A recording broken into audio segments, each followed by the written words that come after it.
बहुत पुराने समय की बात है, जब सिकंदर अपनी शक्ति के बल पर दुनिया भर में राज करने लगा था, तो उसे अपनी ताकत पर इतना घमंड हो चुका था कि अब वह अमर होना चाहता था। तभी उसने पता लगाया कि कहीं ऐसा जल है जिसे पीने से कोई भी इंसान अमर हो सकता है। पूरे देश और दुनिया में भटकने के बाद आखिरकार सिकंदर ने उस जगह को खोज ही लिया जहां पर उसे अमृत प्राप्त हो सकता था। वह एक बहुत ही पुरानी गुफा थी जहां पर कोई भी आता जाता नहीं था, लेकिन सिकंदर वहां जैसे तैसे पहुंच गया। देखने में वह गुफा बहुत डरावनी लग रही थी, लेकिन सिकंदर ने एक लंबी सांस ली और गुफा में चला गया। अंदर जाते ही सिकंदर एकदम हैरान हो गया, क्योंकि गुफा के अंदर एक अमृत का झरना बह रहा था। तो जैसे ही उसने जल पीने के लिए अपना हाथ आगे बढ़ाया, वैसे ही जोर से कौवे की आवाज आई। वो कौवा गुफा के अंदर ही बैठा था।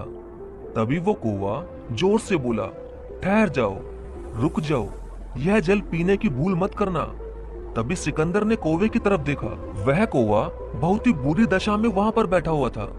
उसके पंख झड़ चुके थे, नाखून बहुत ही बड़े हो गए थे और वह कौवा देख नहीं सकता था, क्योंकि वह अंधा था। बस वह आने जाने वालों को महसूस कर सकता था और बस वह एक कंकाल की तरह लग रहा था। तभी सिकंदर ने कहा कि तू कौन होता है मुझे रोकने वाला?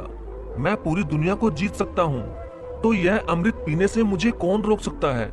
तब कौवे ने आंखों में आंसू टपकाते हुए कहा कि मैं भी अमृत की तलाश में इस गुफा में आया था और मैंने जल्दबाजी में अमृत पी लिया।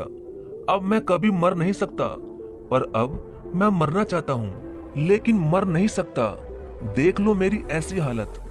कौवे की बात सुनकर सिकंदर देर तक सोचता रहा और सोचने के बाद फिर बिना अमृत पिए चुपचाप गुफा के बाहर वापस लौट आया।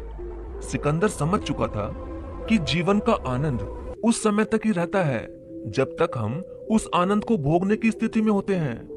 वाकई में दोस्तों, सिकंदर ने अमृत ना पीकर बहुत ही अच्छा किया, क्योंकि जब तक जीवन है तब तक हमें हमेशा खुश रहना चाहिए।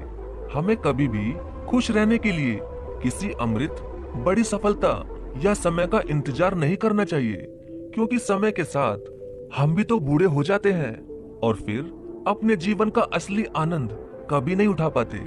इसलिए दोस्तों, जब तक जिंदगी है, जीवन के हर पल को खुशी से जियो।